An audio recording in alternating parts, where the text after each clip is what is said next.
우리가 정말 예상치 못한 초유의 그런 시간들을 통과하고 있는데, 그래도 이 시간을 통해서 우리가 감사할 것이 너무 많이 있습니다. 그렇죠? 잃어버렸던 것들, 생각하지 못한 것들을 다시 생각나게 하시고 되찾게 하시고, 또 우리의 현 주소가 무엇인지도 하나님이 좀 드러나게 하시는 그런 귀한 시간들인 것 같습니다. 모든 것이 우리가 은혜로 받아들이면은 다 하나님의 긍휼하심으로 우리가 모든 것들을 이길 수가 있습니다. 오늘 이 시간도 그런 하나님의 은혜와 긍휼이 충만한 시간 되길 바랍니다.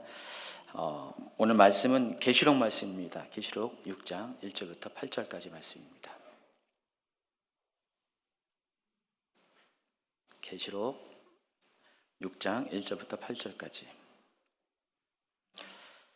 한번 같이 읽어볼까요? 내가 보매 어린 양이 7인 중에 하나를 떼시는데, 그때 내가 들으니 내 생물 중에 하나가 우레소리같이 말하되 오라 하기로, 위에 내가 보니 흰 말이 있는데 그 탄자가 활을 가졌고 면류관을 받고 나아가서 이기고 또 이기려고 하더라. 둘째 인을 떼실 때 내가 들으니 둘째 생물이 말하되 오라 하니, 이에 다른 붉은 말이 나오더라. 그 탄자가 허락을 받아 땅에서 화평을 죄하여 버리며 서로 죽이게 하고 또 큰 칼을 받았더라. 셋째 인을 떼실 때 내가 들으니 셋째 생물이 말하되 오라 하기로, 내가 보니 검은 말이 나오는데 그 탄자가 손에 저울을 가졌더라. 내가 내 생물 사이로부터 나는 듯한 음성을 들으니 이르되, 한 데나리온의 밀 한 대요 한 데나리온의 보리 석 대로다. 또 감람류와 포도주는 해치지 말라 하더라. 넷째 인을 떼실 때 내가 넷째 생물의 음성을 들으니 말하되 오라 하기로, 내가 보매 청황생말이 나오는데 그 탄자의 이름은 사망이니 음부가 그 띠를 따르더라. 그들이 땅 4분의 1의 권세를 얻어 검과 흉령과 사망과 땅의 짐승들로서 죽이더라. 아멘. 문재인 대통령이 이렇게 취임사에서 선언한 유명한 말이 있죠. 앞으로 대한민국을 지금까지 한 번도 경험해 보지 못한 나라가 될 것이다. 그렇게 되게 만들 것이다. 이 말은 대통령으로서 각오를 표현한 것입니다. 대통령이 돼서 대한민국을 정말 한 번도 경험하지 못한 좋은 나라가 되게 만들 것이다. 그런 각오죠. 그런데 정말로 대통령의 선언처럼 지난 3년 동안 대한민국에는 전에는 한 번도 경험하지 못한 많은 일들이 발생한 것이 사실입니다. 물론 새 정부가 들어서면서 개선되고 좋아진 면도 많이 있습니다. 근데 안타까운 것은 긍정적인 면과 동시에 부정적이고 어두운 것들이 또 많이 일어났다는 것입니다. 어쩌면 더 많이 이런 일이 일어났습니다.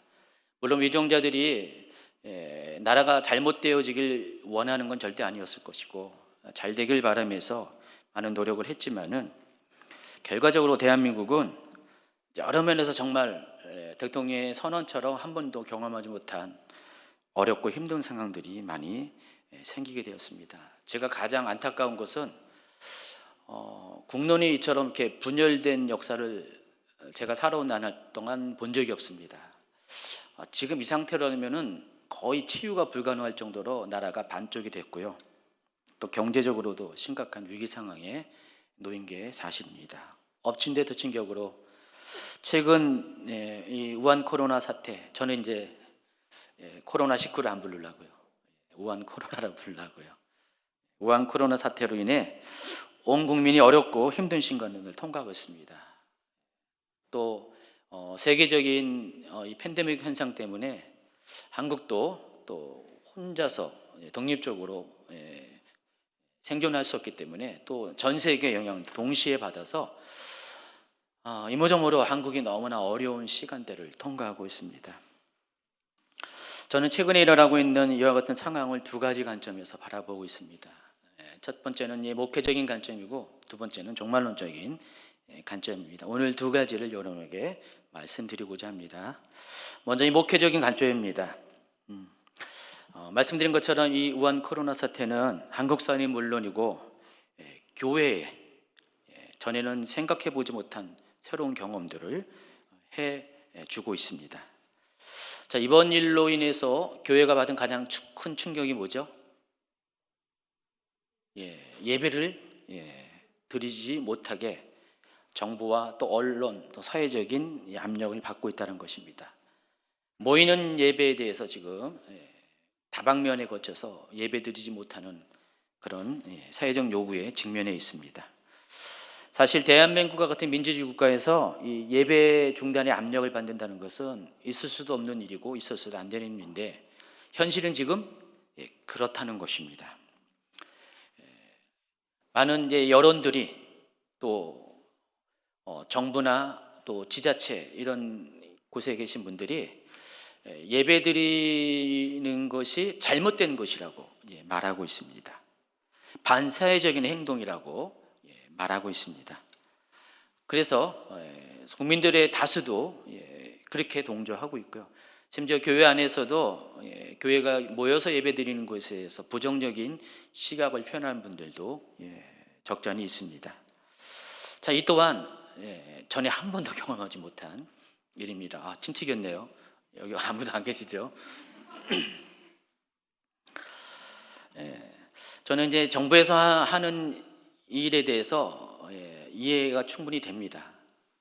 당연히 국민들을 위해서 하는 거고요. 또 전염병이 전파되는 것을 예방하는 차원에서 당연히 그렇게 한다는 것을 알고 있습니다. 또 한편으로는 또 동의할 수 없는 사실도 있는 것이 사실입니다. 바로 형평성의 문제죠. 공정성의 문제입니다. 왜 한국에서는 왜 교회만 그렇게 할까? 이거에 대해서 성도들은 물론이고 요즘은 이제 일반 국민들도 이러한 형평성이 어긋나는 그런 조치들에 대해서 의문을 가지기도 합니다.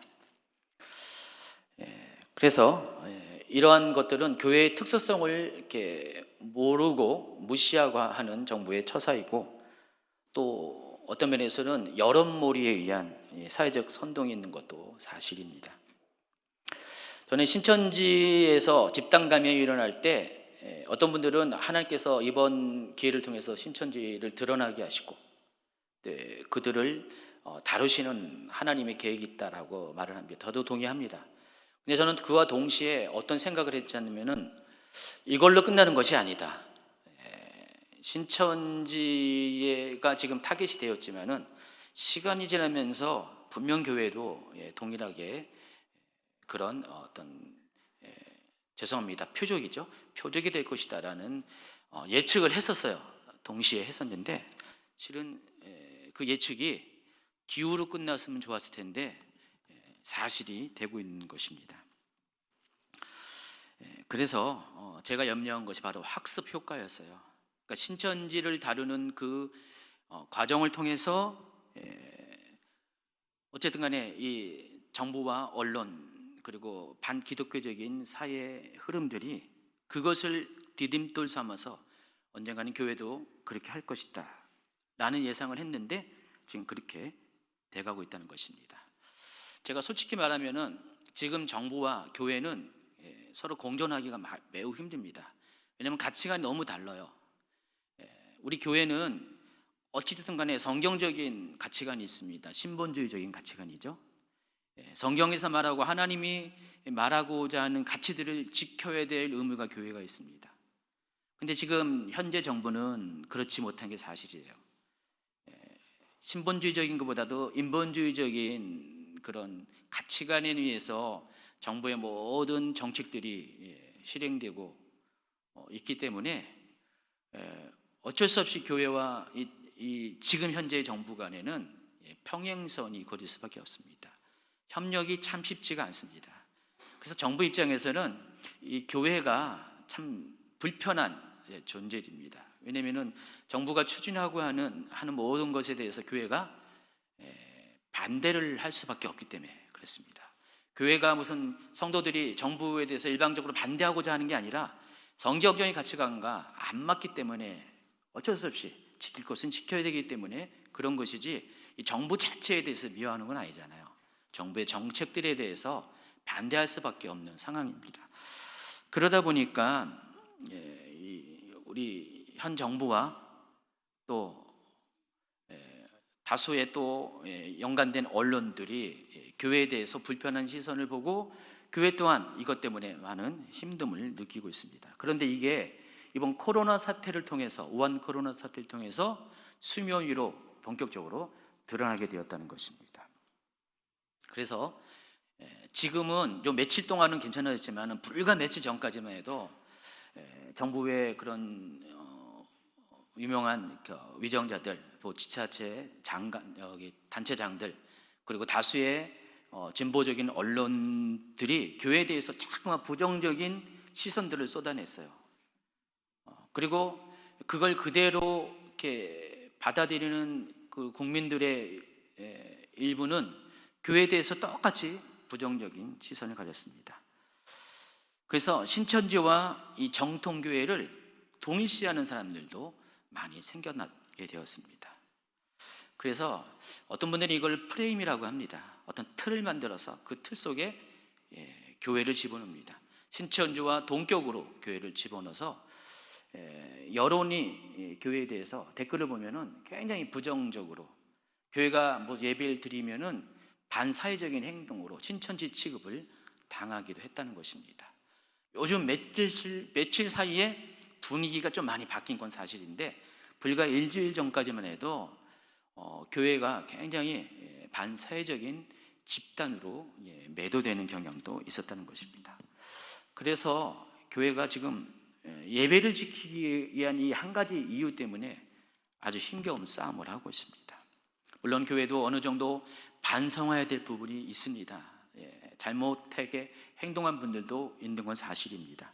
그러나 그는 정말 모든 것이 완벽할 수 없고 부분적으로 문제가 있는 어느 공동체든지 문제가 있는 분들이 있기 때문에 그거는 그냥 무시해서도 되는 건데, 오히려 그것만 드러내서 부각시켜서 전체 교회가 그런 반사회적인 그런 집단이라는 인식을 많이 가져다 주는 것을 부인할 수가 없습니다.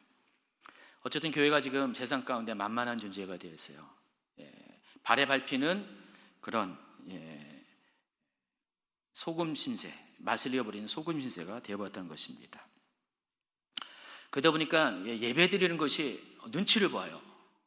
저는 여기가 지금 공산주의 국가도 아닌데 예배 드리는 것을 눈치 보고 드린다는 사실이 너무나 서글픕니다.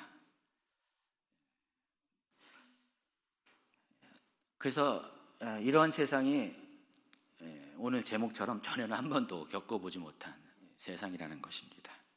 어쨌든 다행인 것은 요 며칠 사이에 흐름이 많이 바뀌어서 대통령도 또 장관도 국무총리도 또 이틀 전에는 경기도 도지사도 이제 교회에 대해서는 이제는 신천지와 같이 취급하는 것들을 이제 분리해서 교회에 대해서 좀 다소 부드러운 반응들을 보이고 있습니다. 그래서 7대 수칙을, 정부가 제시한 7대 수칙을 잘 지키는 교회에 대해서는 자율적으로 교회가 관리하면서 예배 드릴 수 있다라고 새로운 가이드라인을 제시했습니다. 물론 어제 대통령이 2주 동안 더 연장하면서 특별히 꼭 집어서도 교회에 대해서 예배 드리지 말아야 할 것을 부탁을 했지만은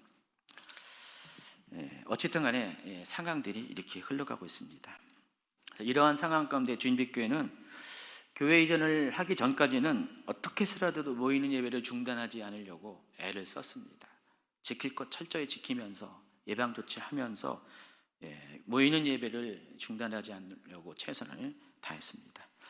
자, 그런데 이제 2주 전에 이제 이곳으로 이전한 후에는 사회적 압력이 더 심해졌고, 또 주인제 교회가 지금 처한 현실 특수한 상황 때문에 어쩔 수 없이 축소된 예배를 드릴 수밖에 없습니다.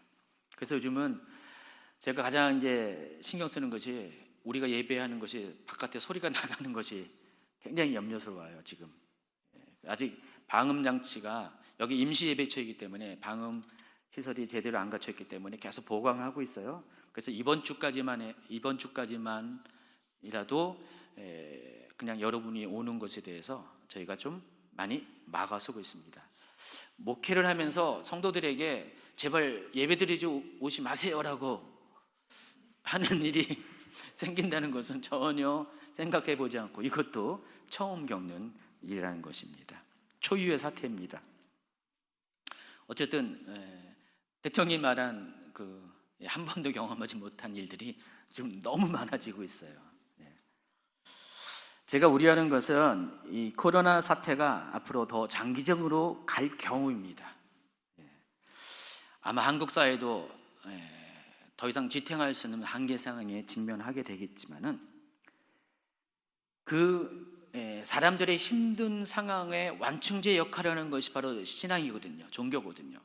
근데 그 종교의 기능마저 지금 약해지고 있기 때문에 사람들의 그 각박한 마음들을 풀어주고 위로하고 격려하고 다시금 새로운 소망을 주는 것이 신앙의 역할인데, 특별히 기독교의 역할인데, 그 기능들이 약해지기 때문에 본체도 약해지고 또 그것을 부드럽게 하는 장치도 약해지기 때문에 동반해서 한국 사회 전체가 위기 상황이 될 수가 있다는 것입니다.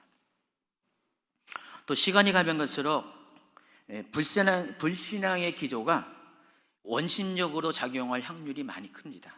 이 말은 어떤 의미냐?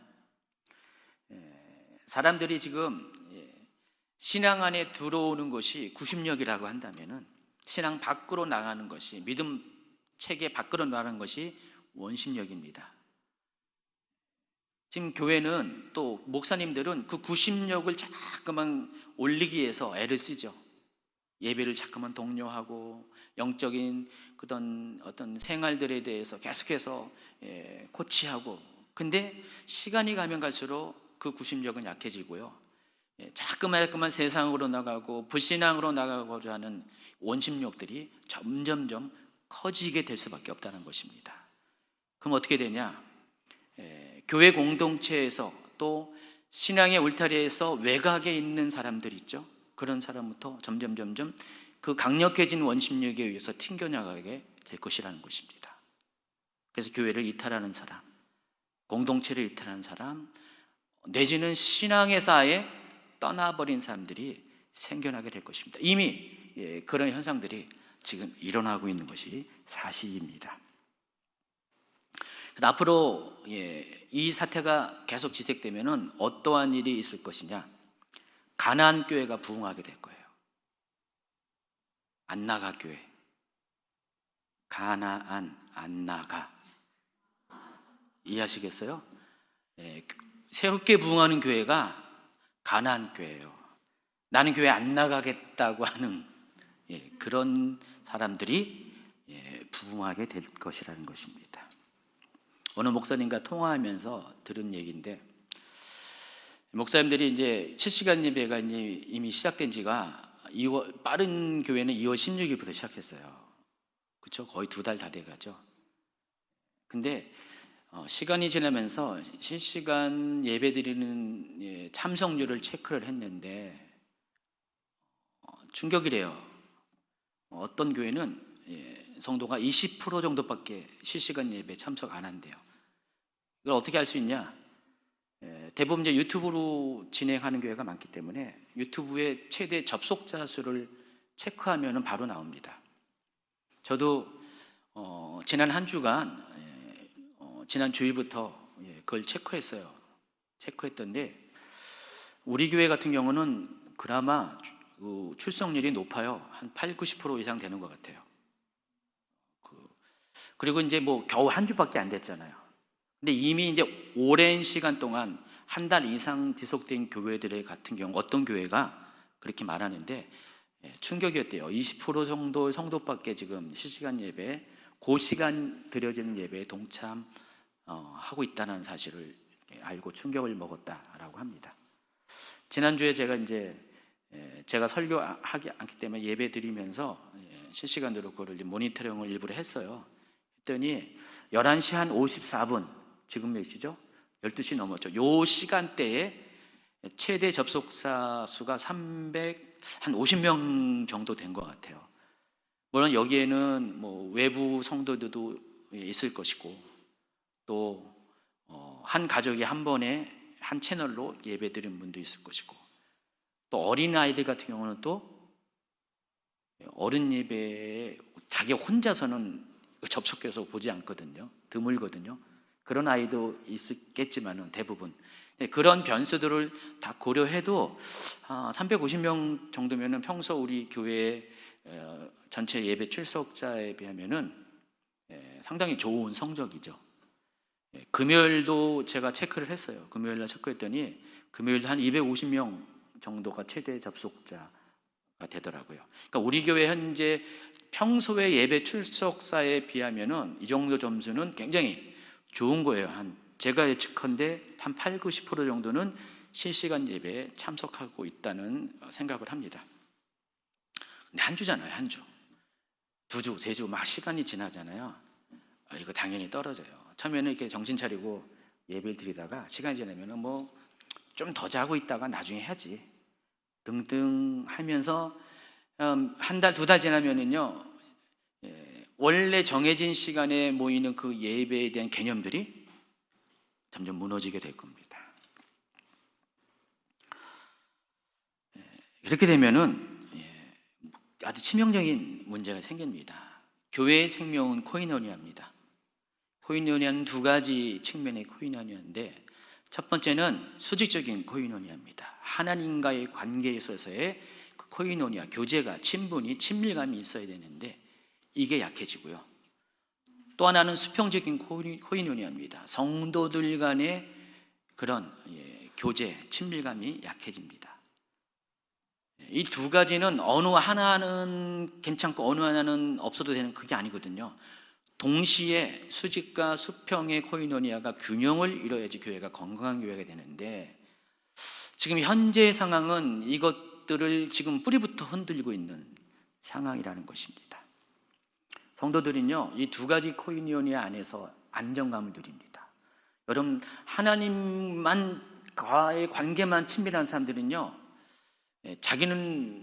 자기가 어떨지 모르지만은 다른 사람들이 객관적인 입장에 보면은 굉장히 독성적이고요, 자기 중심적인 신앙생활을 하게 됩니다. 하나님은 사람과 사람을 관계를 통해서 서로의 단점도 도려내고 또 연약함도 서로 보완해 주면서 깎일 것들은 깎게 하고, 그리고 온전한 사람으로 만들어 가는데, 그런 의미에서 하나님이 교회를 주었는데 그 교회의 기능들이 점점 없어지고 울타리가 약해지다 보니까 자기는 하나님과의 관계에 문제 없다고 생각하지만은 실은 여러 면에서 문제가 있는 사람이 된다는 것입니다. 영적인 독선, 또 개인적인 독선의 사람들이 많이 생겨날 수밖에 없다는 것입니다. 그래서 이러한 상황을 틈타서 벌써 교회에서 이탈하는 사람들이 생겨나고 있어요. 그래서 제가 이제 모니터링을 하고 있어요, 제가 지금. 근데 어떤 교회에서 어느 분이 그러더라고요. 어떤 교회는 아주 벌써 2달 가까이 예배 드리지 못하면서 아주 심각한 그런 일들이 생겨나고 있다고 목사님들이 많이 염려를 하고 있습니다. 예전에는요, 이 교회를 가기 싫으면은 저 교회라도 가잖아요, 그렇죠? 요즘 시대에 교회 이동이 많습니다. 저는 개인적으로 성도가 이렇게 된다 해도 그래도 제대로 된 건강한 교회를 가면은 저는 그래도 괜찮습니다. 그런데 지금은 대부분 온라인으로 예배 드리면서 또 설사 출석하는 예배를 드리는 교회도 외부인들이 오는 건 지금은 좀 괜찮지만은 신천지 한참 문제 있을 때는 외부인이 오면은 다 신천지 아닌가 해서 못 오게 했잖아요. 이제 더 이상은 이제 그런 분위기는 아닌 것 같아요. 그러다 보니까 외부인이 다른 교회에 가는 것도 쉽지가 않아요. 그럼 어떻게 해요? 지금 이 상황에서 교회를 떠난다, 어느 특정한 교회를 떠난다, 그럼 교회 자체를 떠나는 그런 상황이 될 수밖에 없다는 것입니다.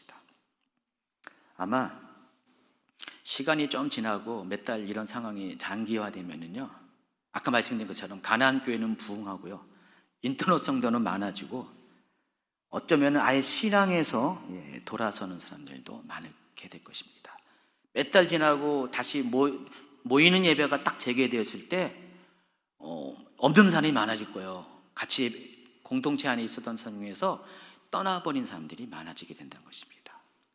다른 교회를 가면은 그나마 괜찮은데 아예 교회 자체를 안 나가는 사람들이 많아지게 될 확률이 있다는 것입니다. 어떤 분들은 모이는 예배만 진짜 예배냐? 아니다. 어떤 장소에서도 우리가 예배드린 것은 하나님 앞에서의 관계의 문제지, 그렇기 때문에 모이는 예배를 굳이 고집할 필요는 없다라고 말하는 분들도 있습니다.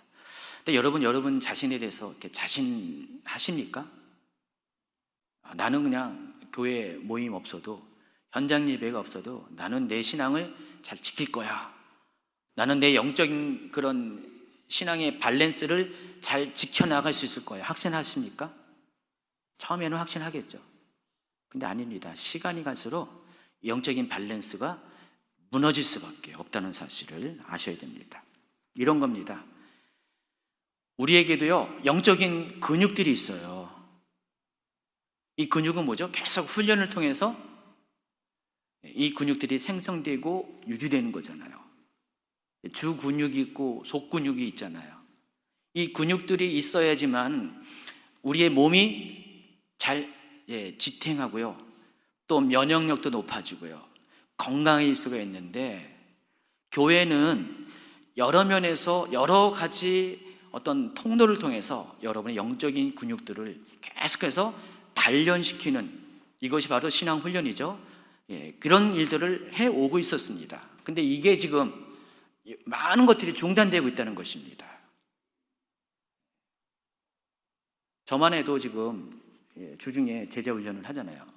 또 주일에도 제자훈련을 하는데, 어떤 분들은 예배를 통해서 은혜도 받지만은 부족한 것들을 그런 모임을 통해서 다른 부분의 연약한 근육들을 단련시키는 훈련을 받고 있었는데, 그게 중단되어 버렸어요.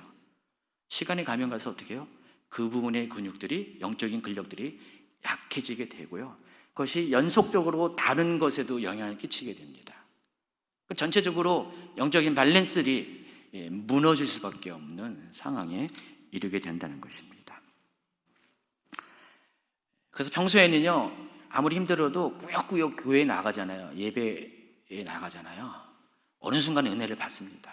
졸다가도요, 어느 한 목사님이 하시는 한 말씀에 갑자기 정신이 번쩍 들어서 은혜가 되고 합니다. 근데 예배를 참석하지 않잖아요. 인터넷 예배로 한다고 하면은 여러분이 인터넷 예배에 집중해서 합니까? 어떤 분들은 딴 거 하면서 다 하고요. 그리고 이 시간을 지키는 것들이 점점 흩어지게 될 거예요. 뭐 어차피 인터넷에 올라갔으니까 나중에 해야지. 근데 나중이라는 것이 보장할 수 없잖아요. 시간이 갈수록 점점 이 접속자 수가 줄어들 수밖에 없고요.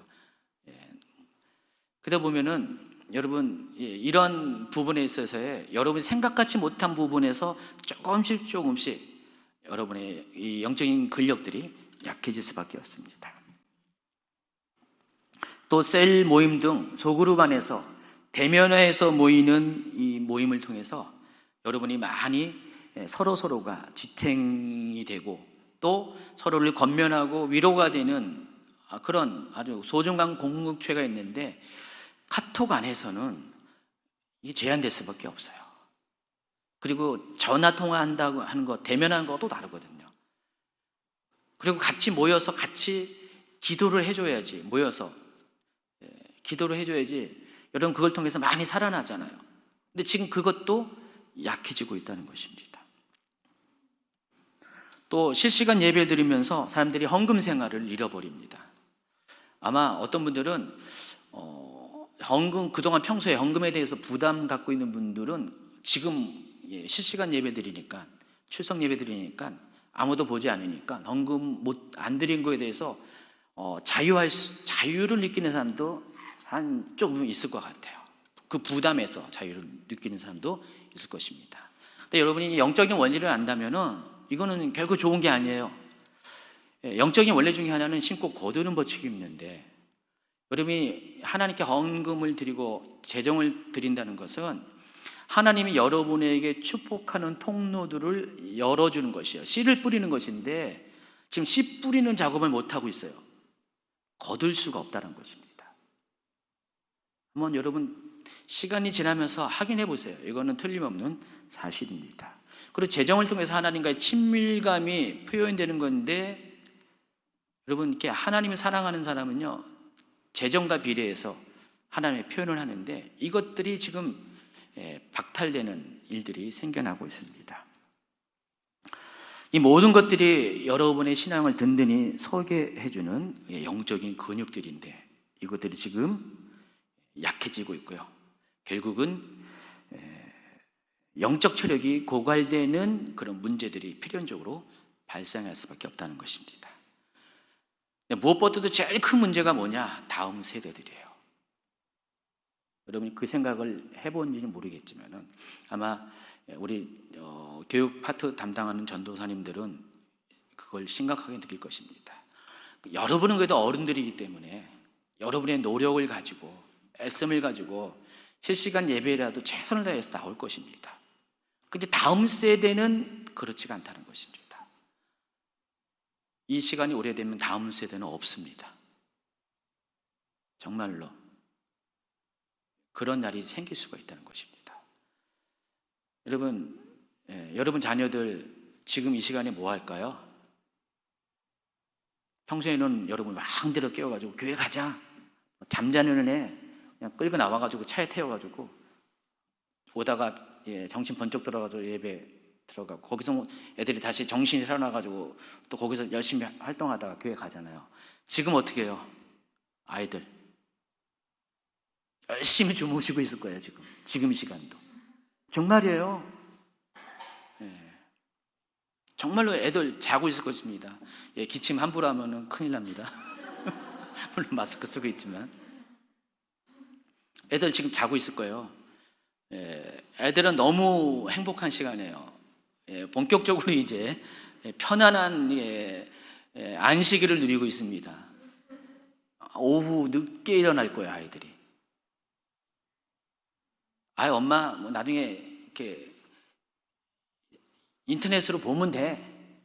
처음에는 한두 번 그렇게 하다가 시간이 지나면 안 봐요. 그리고 지금 아이들 수준에 맞춰서 예배를 드리고 있었는데 지금 그게 끊어지면서 이제 어른 예배 것을 듣고 있잖아요. 장단점이 물론 있지만은 근데 어리면 어릴수록 이 예배에 또 제가 하는 이 말에 적응할까요? 어렵잖아요. 그러니까 아이들 수준에 맞는 예배를 못 드리고 있습니다. 그러면 정말 다음 세대의 아이들이 예배의 그런 지속성을 잃어버리고요. 예배의 균형 감각을 잃어버립니다. 예배를 드려야 되는 그런 당연성과 이유를 상실하게 될 수밖에 없다는 것입니다. 시간이 가면 갈수록 제일 우려스러운 것이 다음 세대라는 것입니다. 다음 세대가 점점 예배에서 멀어지는 세대, 신앙에서 멀어지는 세대, 공동체에서 멀어지는 세대가 될 수밖에 없습니다. 이미 다음 세대는요, 오프라인 예배보다 인터넷에 익숙하고요, 아날로그보다는 디지털에 익숙한 세대인데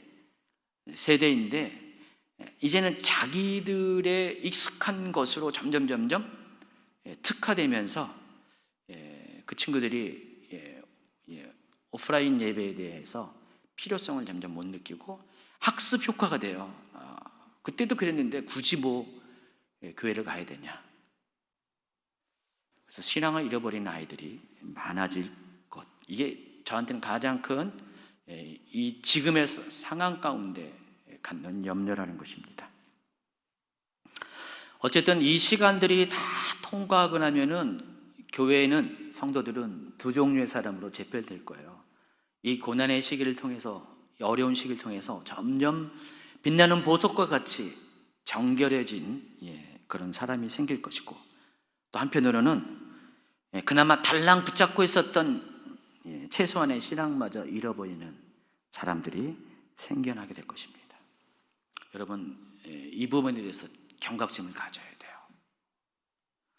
어찌하든지 여러분 최선을 다해서 여러분의 신앙을 지켜나가야 된다는 것을 꼭 잊지 마시기 바랍니다. 그리고 세일 모임 안에서 비록 멀리 떨어져 있지만 서로를 끌어주고 이끌어 주셔야 됩니다. 필요하면은요, 만나세요.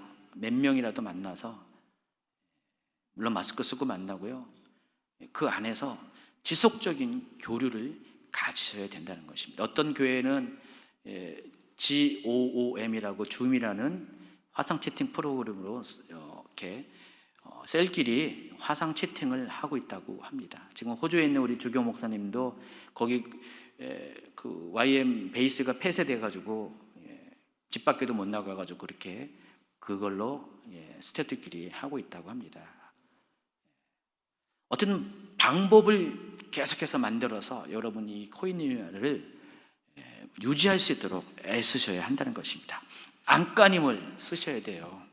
지난 몇 주간 교회에 이전하고 나서 공사를 했죠.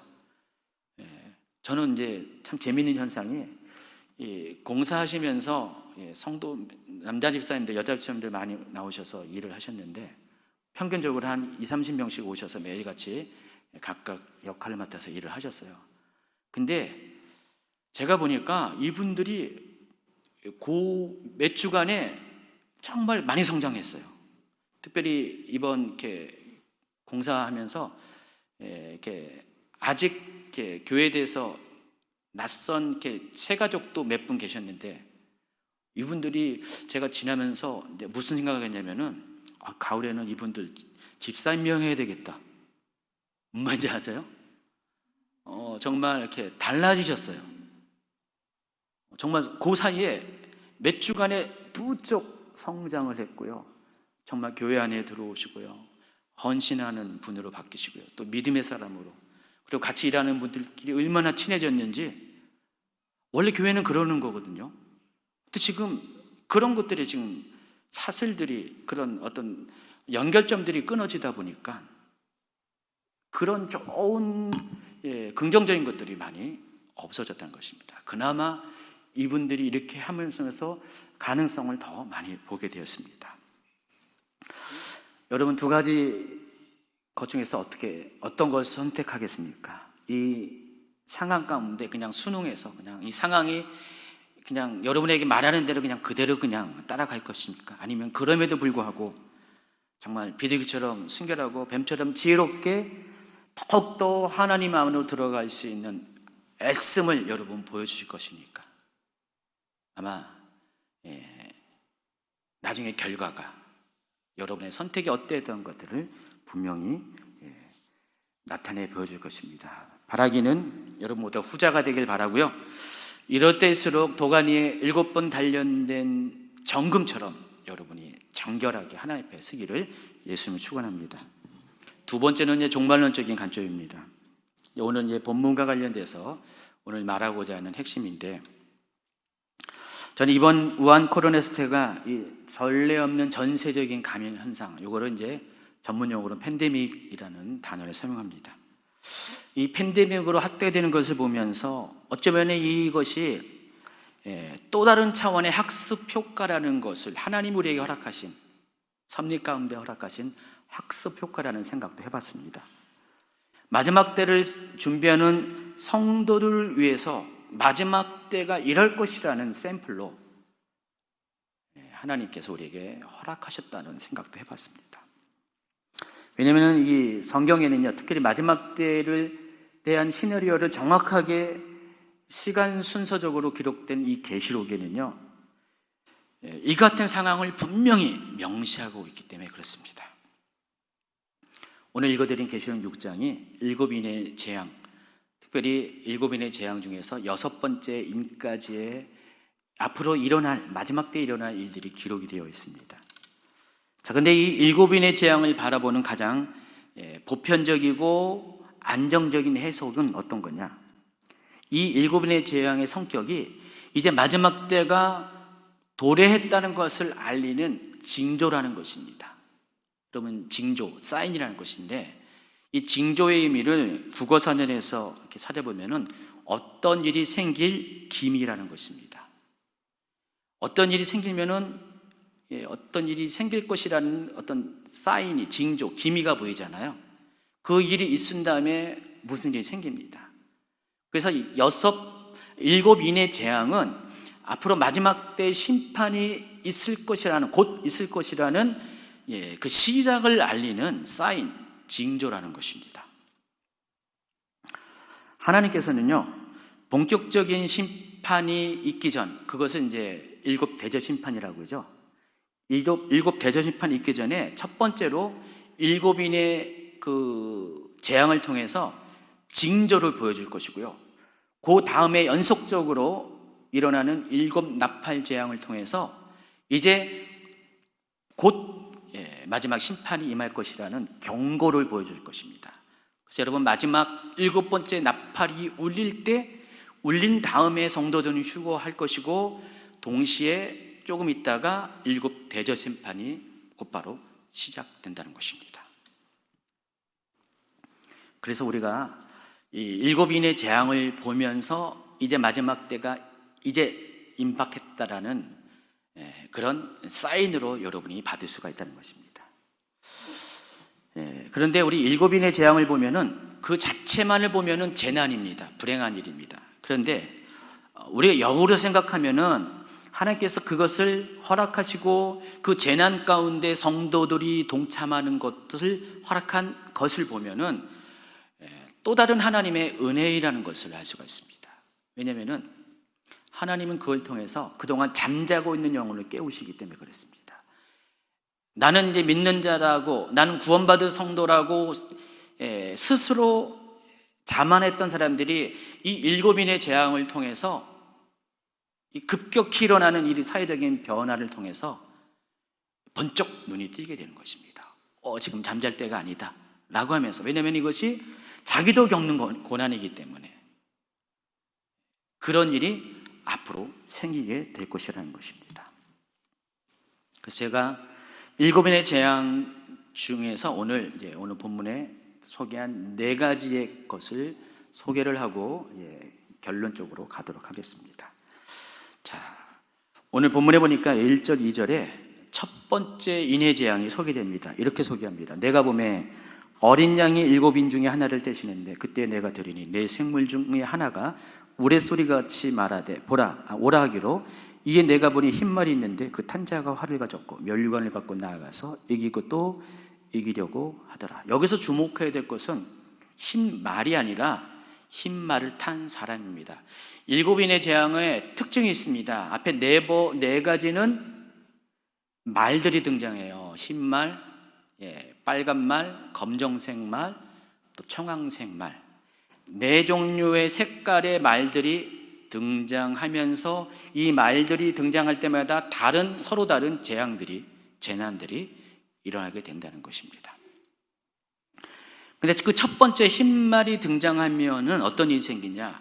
흰말을 타고 있는 사람을 보면은 그 탄자가 활을 가졌고 또 면류관을 받고 나아가서 이기고 또 이기려고 하더라 그랬습니다. 그래서 본격적으로 마지막 때가 시작되잖아요. 이 7인의 재앙은 7년 대환란이 시작되는 바로 시작을 알리는 것입니다. 그러니까 7인의 첫 번째 인이 띄어지면서 7년 대환란이 시작되거든요. 그리고 이 7인의 재앙은 전 3년 반 환란 중에 발생합니다. 전 3년 반 중에 기간 동안에 7인의 재앙과 7 나팔 재앙이 있고, 또 성도가 휴거된 이후에 후 3년 반 기간, 적그리스도의 통치 기간 동안에 막바지에 7 대접 심판이 일어나게 됩니다. 이게 계시록에서 말하는 마지막 때 시나리오입니다. 종말은 시계는 그렇게 흘러가게 될 것입니다. 물론 약간 세부적으로 시나리오에서 의견이 달리한 분도 있지만은 적어도 제가 생각하는 성경적인 그런 종말의 시나리오는 그렇게 흘러갈 것입니다. 그런데 여기서 흰말을 탄 사람은 누굴까? 많은 사람들이, 많은 연구자들이 이 흰말을 탄 사람에 대해서 적그리스도라고 지목을 합니다. 적그리스도는 흰말을 타고 올 것입니다. 흰말이 의미하는 것이 뭐죠? 흰색? 평화잖아요. 평화를 가장한 적그리스도가 등장하게 된다는 것입니다. 여기 활을 얘기하는데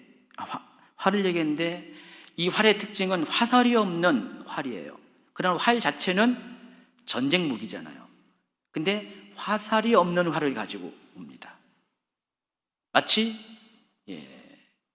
적대감이 없는 것처럼 오지만은 실은 전쟁을 위해서, 세상 사람들을 이기기 위해서.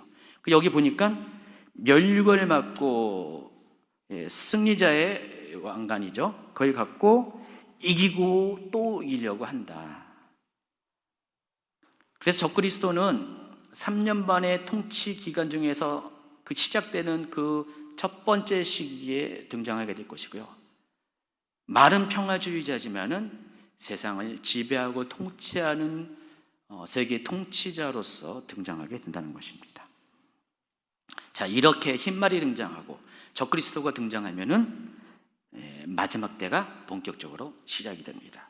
자, 두 번째 6장 3절 4절. 둘째 인을 떼실 때 내가 들으니 둘째 생물이 말하되 오라 하니 이에 다른 붉은 말이 나오더라. 그 탄 자가 허락을 받아 땅에서 화평을 지하여 버리며 서로 죽이게 하고 또 큰 칼을 받았더라. 붉은 말을 탄 사람의 특징은 세상에 화평을 제하여 준다. 다른 말로 전쟁을 일으키게 하는, 보통 전쟁이 아니라 큰 칼이라고 표현한 큰 전쟁을 일으키는 사람이 등장하게 된다는 것입니다. 어떤 분들은 이 대목에서 세계대전을 원하지만 아직은 아닙니다. 세계대전은 나중에 일어날 것이고요.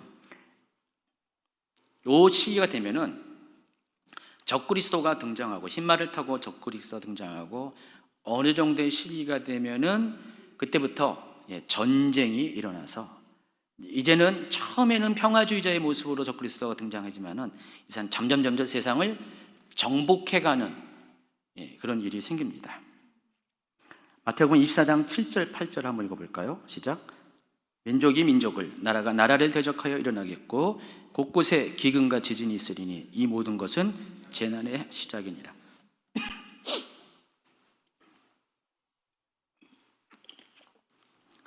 민족이 민족을, 나라가 나라를 대적하여 일어나는 것, 이게 재난의 시작이라고 그랬어요. 자, 이런 것이 이제 본격적으로 마지막 때 재난의 시작을 알리는 사인이 될 것이라고 성경은 이야기하고 있습니다. 그래서 처음에는 평화의 사람으로 왔지만은 그가 권력을 잡은 이후에는 나라가 나라를, 민족이 민족을 대립하게 하는 갈등의 시대를 만들어내고 말 것이라는 것입니다. 자, 셋째인 6장 5절 6절입니다. 셋째 인을 떼실 때 내가 들으니 셋째 생물이 말하되 오라 하기로 내가 보니 검은 말이 나오는데 그 탄 자가 손에 저울이 가졌더라. 내가 내 생물 사이로부터 나는 듯한 음성을 들으니 이르되 한 데나리온의 밀 한 대요 한 데나리온의 보리 석 대로다. 또 감람류와 포도주는 해치지 말라 하더라. 셋째 인을 띌 때 등장하는 말은 검은색 말이고요. 또 이어지는 내용을 쭉 보면은 이 검은색 말이 등장할 때 생기는 일이 바로 세계적인 경제 위기가 도래한다는 사실을 알 수가 있습니다. 최악의 인플레이션이 발생한다는 것입니다. 한 데나리온은요, 노동자가 하루 일해서 받을 수 있는 하루치 품삯을 말하는데, 보세요. 밀 한 대 사는 가격이 하루치 일한 것이에요. 보리 석 대 사는 가격이 하루치 일당입니다. 요즘 하루치 일당이 한 10만 원으로, 많은 분들은 20만 원, 30만 원 받겠지만은 가장 작게 받아서 한 10만 원 생각해 보세요. 여러분, 밀 한 대를 살려면은 10만 원이 있어야 돼요. 이것을 의미하는 것은 아주 고물가를 의미하죠. 높은 인플레이션입니다. 수요는 많지만 공급이 안 되는 그런 상황, 모든 것이 부족한 상황, 바로 경제적인 위기 상황을 말하는 것입니다. 자, 이런 일로 인해서 전 세계적인 현상이 일어나고 이것에 대해서 많은 사람들이 고난의 시간을 통과하게 될 것입니다. 그럼에도 불구하고 6절 하반절에는 감람류와 포도주는 해치 말라고 그랬습니다. 감람주와 포도주가 의미하는 것은 성도들, 신부로 준비된 성도들 말하는데 그것들은 건드리지 말라. 하나님은 이 무서운 기근 중에서도 성도들을 보호하신다는 것을 의미하고요. 네 번째 인이 떼어지면은요, 넷째 인을 떼실 때 내가 넷째 생물의 음성을 들으니 말하되 오라 하기로 내가 봄에 청황색 말이 나오는데 그 탄 자의 이름은 사망이니 음부가 그 뒤를 따르더라. 그들이 땅 4분의 1을 권세를 얻어 검과 흉년과 사망과 땅의 짐승들로서 죽이더라. 이 청황색이라는 색깔은 파리한 녹색, 창백한 잿빛, 다른 번역에서 이렇게 번역을 합니다. 곧 죽음의 색을 의미합니다. 그래서 청황색 말이 등장하면은 여러 방면에 걸쳐서 다양한 그런 방식으로 많은 인구들이 죽는 일이 발생하게 된다는 것입니다. 여기 보니까 땅 4분의 1이 대한 권세가 있다고 그랬어요. 땅 4분의 1에 대한, 이걸 다른 표현이면 인구 4분의 1에 대해서 하나님께서 허락하신 이런 재난들이 일어나게 된다는 것입니다. 죽음이라는 재난, 사망이라는 재난이, 그러니까 많은 사람들이 이때 죽게 된다는 것입니다. 이것을 정말 이렇게 문자적으로 대입해 보면은 지금 세계 인구가 70억이 넘어갔어요. 그래서 그 4분의 1을 따져보세요. 17억 5천만 명이 죽을 수 있는, 최대치가 죽을 수 있는 그러한 전 지구적인 재난이 발생하게 된다는 것입니다. 여기서 사망이라고 표현한 헬라어 다나토스라는 이 단어가 다른 곳에서는 뭐라고 번역하냐면 온역이라고 번역합니다. 전염병. 지금 우한 코로나와 같은 이런 전염병이 이 안에 포함된다는 것입니다. 저는 그래서 이번 우한 코로나 사태를 보면서 이미 성경에서 시나리오로 예언되었던 것이 지금 학습 효과로 우리에게 하나님이 미리 지금 보여주는 것이에요. 여러분, 팬데믹이라는 것, 전 세계적인 감염 현상이잖아요. 물론 이런 팬데믹 현상은 예전에도 있었어요. 오래전 역사 가운데 있었는데, 그때는 아무리 팬데믹이라고 해도 어느 한 지역이죠. 유럽이면 유럽, 아시아면 아시아죠. 그런데 지금은 어때요? 5대양 6대주 전 세계적으로 이런 일이 벌어지게 된 것입니다. 근데 전 세계적으로 동일하게 이런 일이 생긴다는 그것은 무엇을 의미하냐? 마지막 때가 이르렀을 때 그런 일이 생겨요. 그러니까 이전에 아무리 유럽의 절반의 인구가 흑사병으로 죽었다 할지라도 그것은 유럽의 일이었어요. 근데 지금 일어나는 이 사태는 전 세계적으로 어느 누구도 피할 수 없는 것이에요.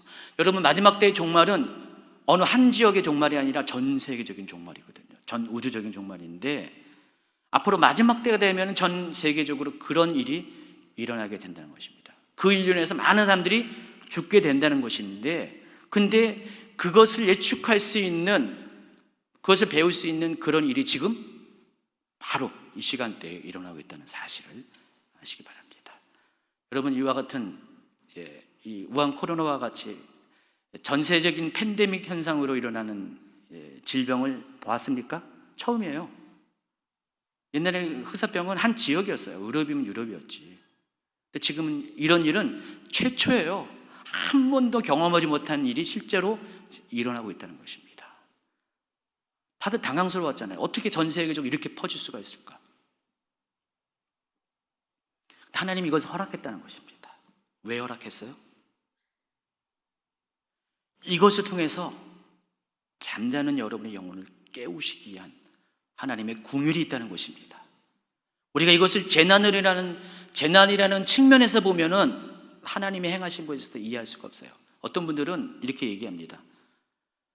하나님이 우리를, 믿음의 사람들은 어떠한 독에서도 어떠한 전염병에서 지켜주실 것이야. 맞아요.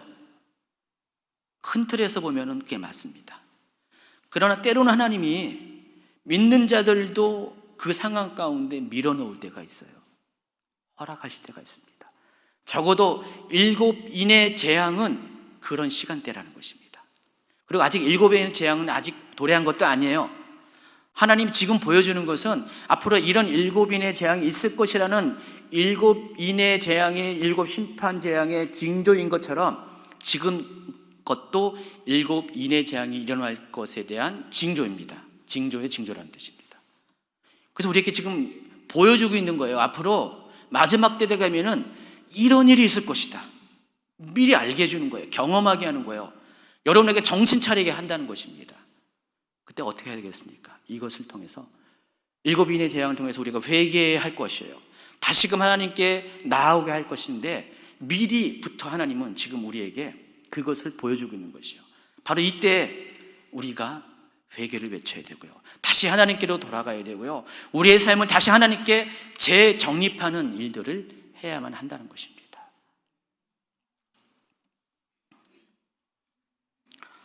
이미 말씀드린 것처럼 7번의 재앙은 양면성이 있어요. 그러니까 재난이라는 측면에서 보면은 이것은 결코 긍정적인 것이 아닌데 하나님은 왜 이런 것을 허락했을까?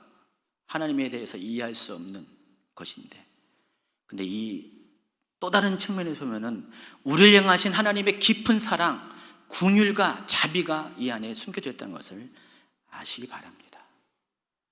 다시 한번 마지막 때가 되면 우리는 돌이킬 수가 없어요. 정말 이미 시간의 종말이 가까우면은 우리가 돌이킬 수 없는 시간대에 올 수가 있어요. 근데 아직은 아니거든요. 아직은 거기에 가는 약간의 시간적인 여유가 남아있어요. 하나님은 이때 우리가 이것들을 보면서 돌이키라는 것입니다. 이 상황 가운데 교회가 어떻게 하나님 앞에 바로 서야 될 것을 결정하게 하는 그런 중요한 시간대라는 것입니다. 어떤 분들은 이때 그 원심력에 의해서 떨어져 나가지만은 불행한 사람입니다. 아닙니다. 이럴 때일수록 여러분 중력을 거슬려서 물고기가 그 본류를 향해서 그 원래 출생한 곳으로 나아가는 것처럼 여러분 이 중력을 거슬려서 이럴 때일수록 점점 구심점 안으로, 구심점의 중심에 있는 하나님 안으로 점점 들어오셔야 한다는 것입니다. 예배는요 그것에 있어서 너무나 중요한 뼈대와 같은 것입니다. 하나님과 우리와의 관계가 형성되는 것이, 코인oni가 형성된 것이 바로 예배이기 때문에 그렇습니다. 물론 모든 출석하는 예배가 전부는 아닐 수가 있어요. 온라인 예배도 그것도 똑같이 예배예요. 그러나 온라인 예배는 여러분의 한계에 이르렀을 때 여러분을 울타리가 될 수가 없어요. 그러니까 울타리 없는 예배를 드리는 거예요. 온라인 예배는요. 근데 이 모이는 예배는 울타리 안에서 드리는 예배라는 것입니다. 여러분이 때로 게으르고 나태하고 뛰쳐나가고 싶어도 이 울타리에 있는 한 여러분 보호를 받을 수 있고요. 누군가의 도움을 받을 수가 있어요. 공동체에 도움을 받을 수가 있는데 이 울타리가 없는 예배를 드리면은 언젠가는 여러분 떨어져 나갈 수밖에 없어요. 그래서 이것이 계속적으로 지속되면 안 된다는 것입니다. 일정 기간 우리가 어쩔 수 없이 이렇게 하지만은 이 모이는 예배는 반드시 회복되어지고 지금 이 상황 가운데서도 이 모이는 예배에 대한 열정을 스스로 포기해서는 안 된다는 것입니다. 아마 그래서 여러분 여기 계신 분들은 그럼에도 불구하고 끝끝내 이렇게 참석하셨잖아요. 제가 다음 주부터는 정부에서 2주 사회적 거리두기 연장을 선포했는데 다음 주부터는 어제 이상윤 선생님이 저한테 아이디어를 제공했는데 우리가 많이 한꺼번에 모일 수가 없으니까 예배를 2번, 3번 나눠서 시간대를 나눠서 이렇게 모이면 어떨까요? 그래서 그것을 긍정적으로 검토하고 있습니다. 한 번에 많이 모이면 안 되니까 오늘도 지금 한 100명 조금 안 돼서 모이는 건데 때마침 우리 인남은 집사님, 송동인 집사님 가정에서 여러분 배고플까 봐 샌드위치 100개를 준비해 오셨대요. 굉장히 예언적이세요. 100명의 분들이 지금 거의 이제 100명은 좀 안 되실 것 같은데 배고픈 사람 2개 먹으면 되니까 이따가 집에 가시면서 드셔도 되고 아니면 따로 여기 흩어져서 마스크 쓰고 먹으면 안 되니까 하여간 이렇게 먹으십시오. 그래서 흩어져서 좀 드세요. 흩어져 공간이 많으니까. 뭔 얘기하다 말았죠?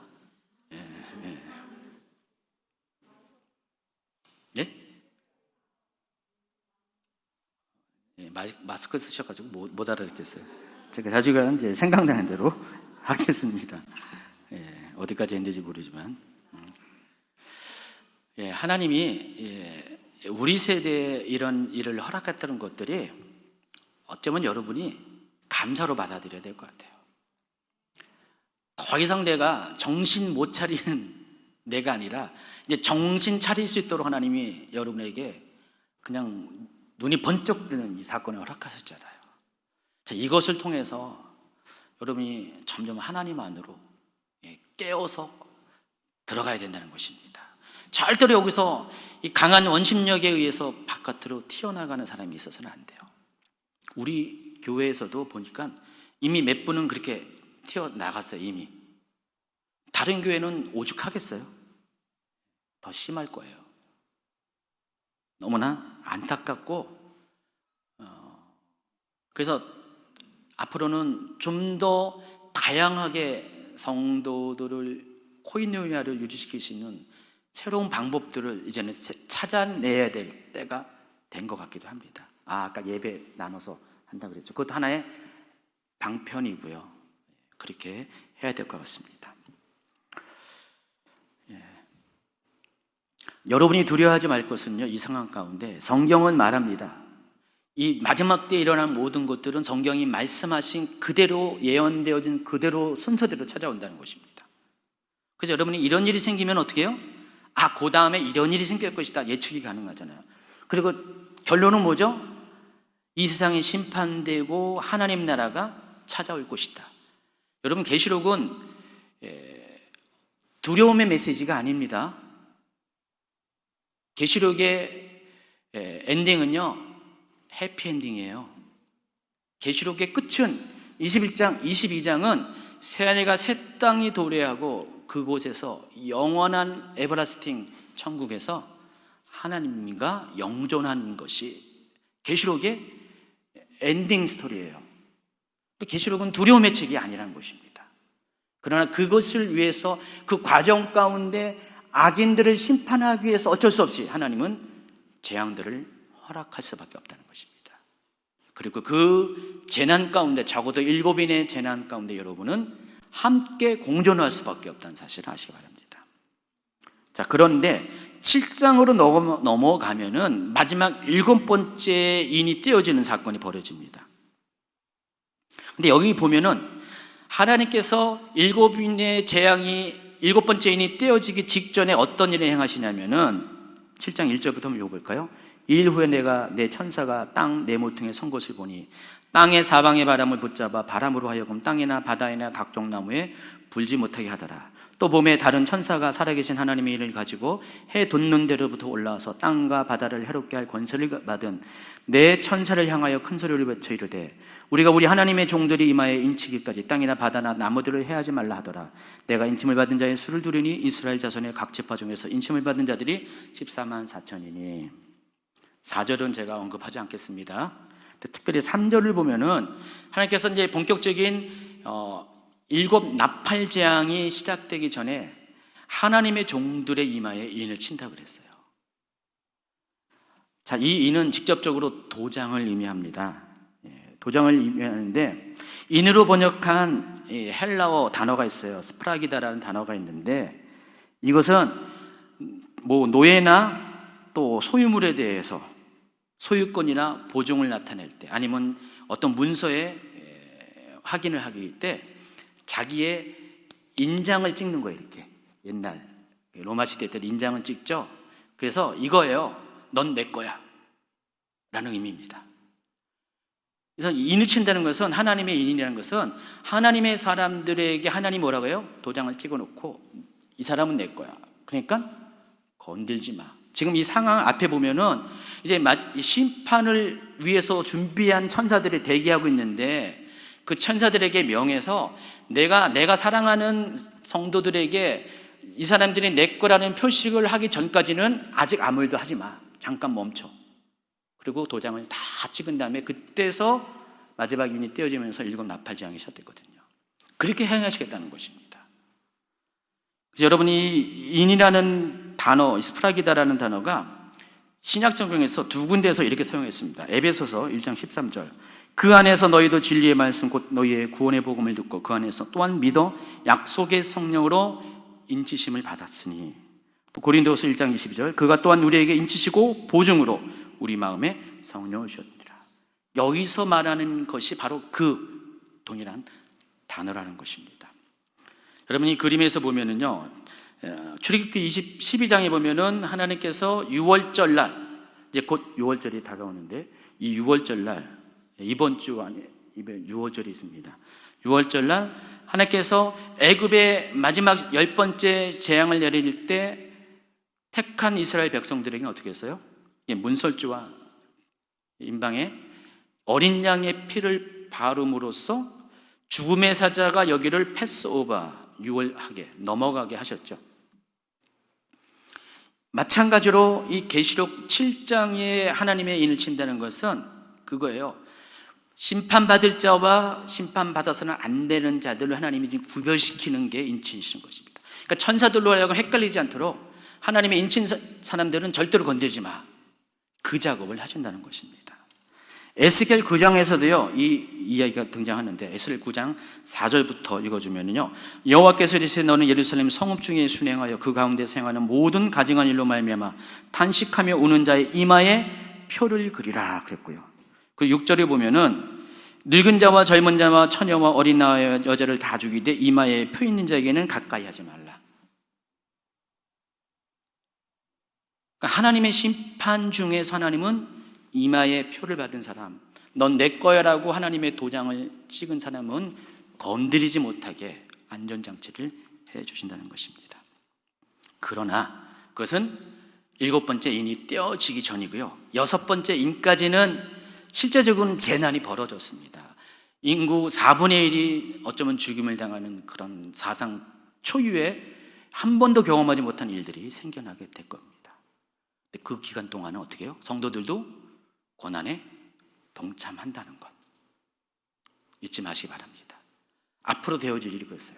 그럼 지금 우리 이 상황 가운데 우리가 적용해야 될 것이 뭡니까? 지금 이 상황도 하나님께서 우리에게 허락한 시간, 허락한 환경, 상황이라는 것을, 그런 동일한 어려움이라는 것을 아시기 바랍니다. 이번엔 단지 코로나 때문에 질병의 두려움만 우리가 엄습한 것이 아니라 경제적으로 많이 어렵잖아요, 다들. 이것 또한 마지막 때 우리가 어떻게 살아갈 것에 대한 예행 연습이에요. 학습 효과라는 것입니다. 여러분이 지금 이것을 경험하지 못한 상태에서 나중에 정말 이런 시간대가 오면은 어떻게 견뎌낼 것입니까? 분명히 말씀드렸지만은 7인의 재앙은 성도들도 함께 동참할 수밖에 없는 고난의 시간대라는 것입니다. 성도들이 언제 자유를 얻게 됐어요? 7인이 떼어지기 바로 직전에 하나님의 도장이 우리한테 이마에 찍히기 전까지는 6가지의 7인의 재앙에 동참해야 되거든요. 그래서 여러분 이 시간대를 통해서 다시금 하나님을 찾으시기 바랍니다. 하나님과 나와의 관계를 정립하시기 바랍니다. 그럼 여러분 앞으로 되어지는 모든 시간들은요, 오늘 제목처럼 다 모두가 한결같이 뭐예요? 한 번도 경험하지 못한 세상이에요. 앞으로 일어날 모든 것들은 다 한 번도 경험하지 못한 세상.